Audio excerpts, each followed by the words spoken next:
governo prevê um colapso nas contas públicas em 2027. A equipe econômica mostrou que o dinheiro disponível para manter os serviços públicos e fazer investimentos vai encolher ano a ano até praticamente acabar em 2029. A situação pode comprometer o funcionamento do governo já no primeiro ano do próximo presidente, que será eleito em 26 para começar a governar em 27. E para falar sobre esse assunto, aqui no Jornal da Manhã, nós convidamos o economista Rodrigo Simões, que gentilmente atende aqui a Jovem Pan. Rodrigo, bom dia, obrigado por nos atender. Olá, Nonato, bom dia e bom dia a toda a nossa audiência. Por que é que esse orçamento, por que é que essas contas estão em perigo para 2027 e talvez até colapsando até 2029, Rodrigo? O que é que nos levou a essa situação, hein? Bom, muito bem, Nonato. A sua pergunta, né? E aí, para poder complementar, eu trouxe aqui 3 pontos para a gente tentar elucidar e explicar para a nossa audiência, né? O que está acontecendo, por que está acontecendo e como resolver, né? O que está acontecendo, que é a sua pergunta, Nonato, é o seguinte, que o orçamento, primeiro, ele já não cabe mais, tá, no Estado brasileiro. Então, são diversos gastos, principalmente obrigatórios, em que a receita de arrecadação de tributos já não acompanha esses gastos. Segundo ponto, a despesa aumenta mais do que a receita. Então, por isso que nós temos aí em breve um colapso das contas públicas feitos e anunciado pelo próprio governo já em 2027, tá? E terceiro ponto que eu separei aqui para nós é que esses gastos demasiados, eles acabam contribuindo para o aumento da dívida pública, podendo chegar a 84% do PIB já em 2028. Então, são diversos fatores, Nonato, em que a gente tem, porque esse orçamento ele ficou demasiadamente grande, tá? A arrecadação não é suficiente e aqui você tem diversos pontos, né? Como pelos motivos, né, que isso acontece, que é que nós não somos, Nonato, um país fiscalista, tá? Os governos que entram e que saem não têm o perfil de colocar as contas em ordem, tá? Segundo, as despesas obrigatórias podem chegar, Nonato, a 99% já em 2029, ou seja, não sobra praticamente nada para outros investimentos.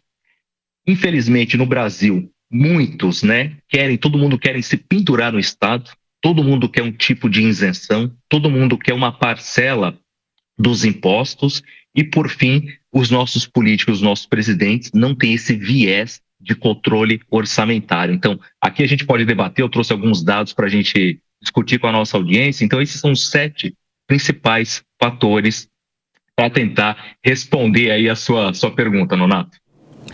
Agora, Rodrigo, quando você fala que a arrecadação não consegue acompanhar os gastos, isso acaba assustando um pouco, né? Porque a gente tem visto arrecadação recorde aqui no Brasil.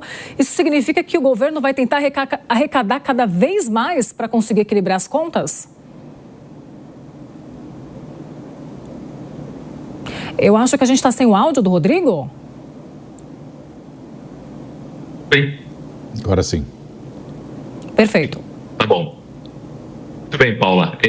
O que tem acontecido, né? Dentro do orçamento brasileiro, nós temos diversas linhas de despesa que consomem, tá, toda a arrecadação. Por exemplo, nós temos a despesa de previdência, tá? Gastos tributários, que são desonerações, impactos do reajuste do salário mínimo.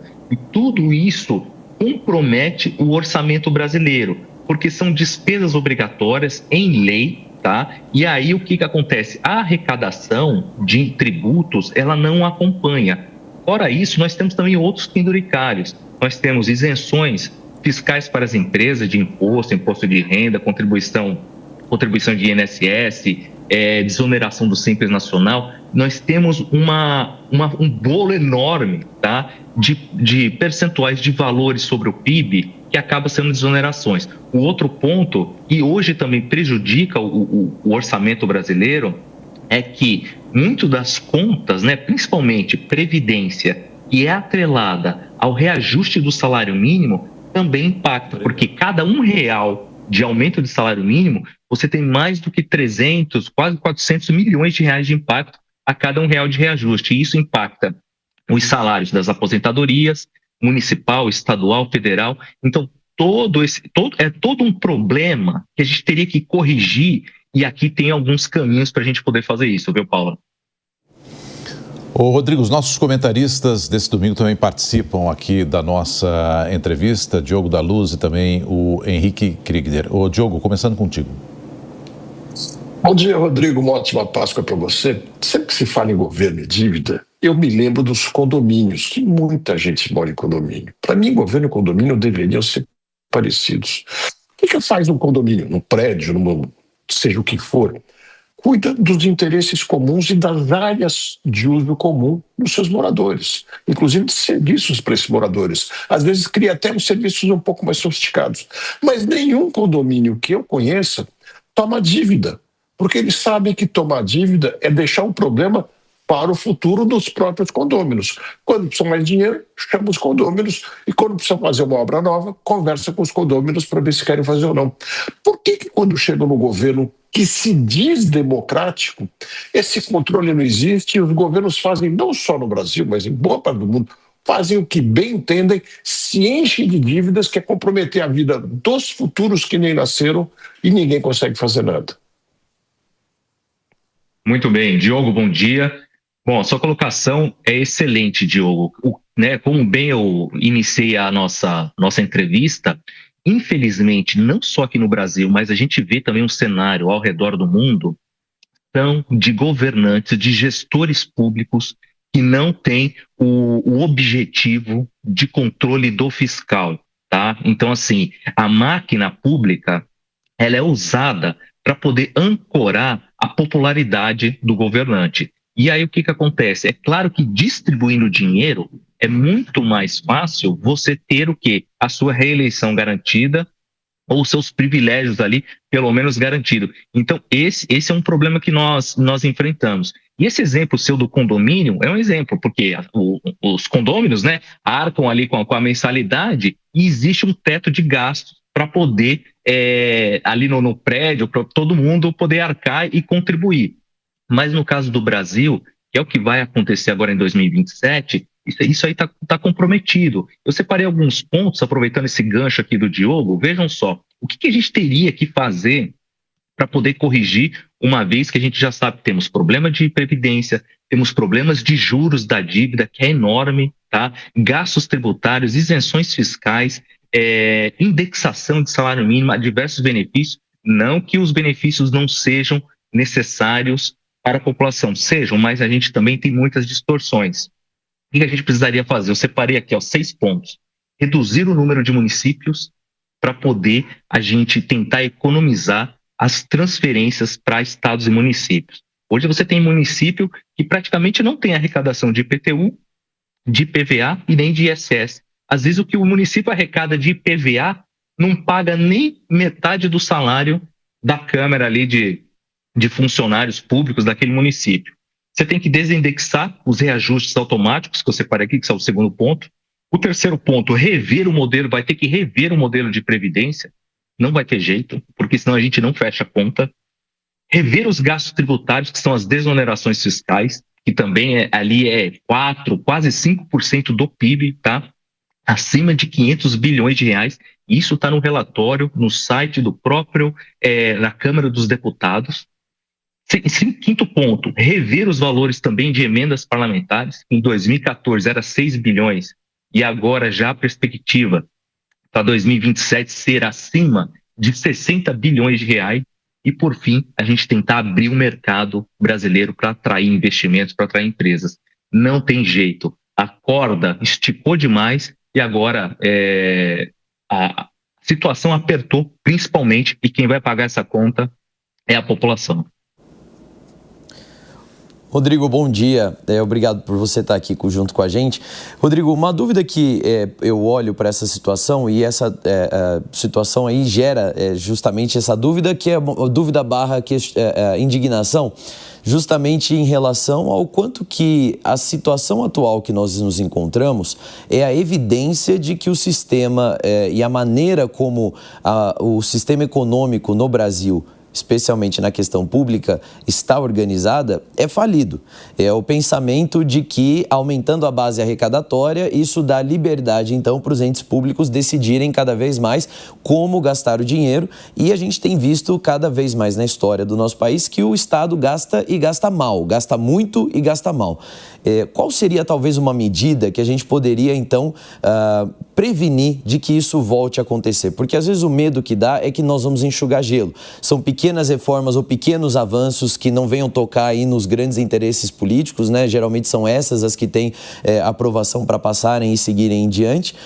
Mas lá na frente, daqui 5 anos, o que nos previne que nós vamos então não vamos nos encontrar na mesma situação? Ou daqui 10 anos vamos ter que fazer a mesma coisa ou estar na mesma situação de perigo? Como é que a gente evita que o Brasil dê voos de galinha mais uma vez e fique enxugando gelo na economia? Muito bem, Henrique, bom dia. Henrique, essa sua pergunta, eu me deparo com ela, principalmente dentro de sala de aula, tá? E quando a gente também tem encontros dentro da Faculdade do Comércio e da Associação Comercial com os empresários. O que a gente tentando explicar aqui, né, como profissional e também como academicamente falando, o Brasil, ele precisaria, se ele quiser seguir, tá, com o Estado indutor da economia, aí tem que ter muita mudança no Estado para melhor, tá? Tem que ter uma rigidez maior do controle das contas públicas.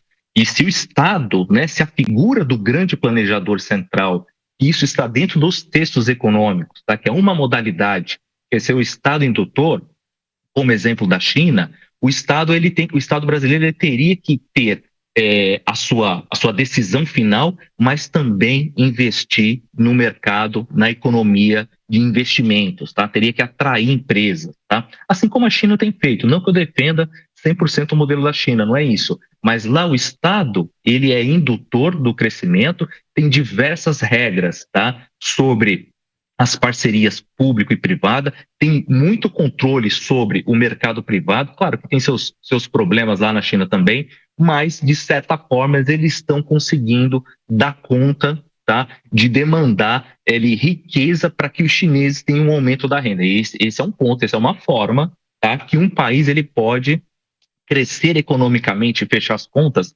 tendo a figura do grande planejador central, que é o Estado. Por outro lado, tá, a gente teria qual opção? A figura do Estado mínimo, tá? Onde a gente dá uma liberdade maior, tá, para os agentes econômicos. Quem são os agentes econômicos? Os empresários, tá, e as pessoas. Só que a gente tem um perfil populacional em que a gente tem dificuldades de entender o que a população e até mesmo parte do empresariado deseja. Se quer uma economia, de fato, de livre mercado, ou se quer uma economia em que o Estado seja indutor. Porque a gente tem muitas empresas que se penduram no Estado brasileiro comendo parte também do orçamento público. E aí você fica, né, naquele fluxo em que você não tem saída. Olha, se eu cobro muito imposto, mas também tem outra parte também que ganha muito, que tem muitos privilégios. E aqui eu estou falando de todos, tá? De funcionalismo, de empresas que que comem ali do orçamento público. Ah, não, eu preciso de uma isenção de folha. Ah, eu não quero pagar meu imposto. Ah, o meu setor é isso. Ah, o meu setor não pode pagar o imposto de renda, a contribuição social. Então, todo mundo quer uma parte e o governante, nesse modelo que a gente tem hoje, ele vai tentando dançar conforme a música, vai distribuindo algumas benesses e assim vai empurrando, né, como diz o ditado popular, vai empurrando com a barriga, porque o time político ele é muito mais curto do que o time econômico. E para finalizar aqui a minha colocação, então a gente tem que decidir. Agora, o problema é que nós não somos um país que fica de olho no fiscal. Nós não somos. Nós temos baixa educação, baixa formação de qualidade, o que não contribui para a gente dar aquela acelerada no crescimento que o Brasil teria condições de crescer 5%, 6%. A gente não tem, só que a população está envelhecendo, os custos estão aumentando com previdência, são 65 mil vereadores distribuídos pelo Brasil, mais de 5 mil municípios. Então, assim, é claro que a conta não fecha, Henrique. Falamos sobre contas públicas com o economista Rodrigo Simões aqui no Jornal da Manhã. Muito obrigado, Rodrigo. Bom domingo. Eu que agradeço o convite e um bom domingo a todos e principalmente a nossa audiência.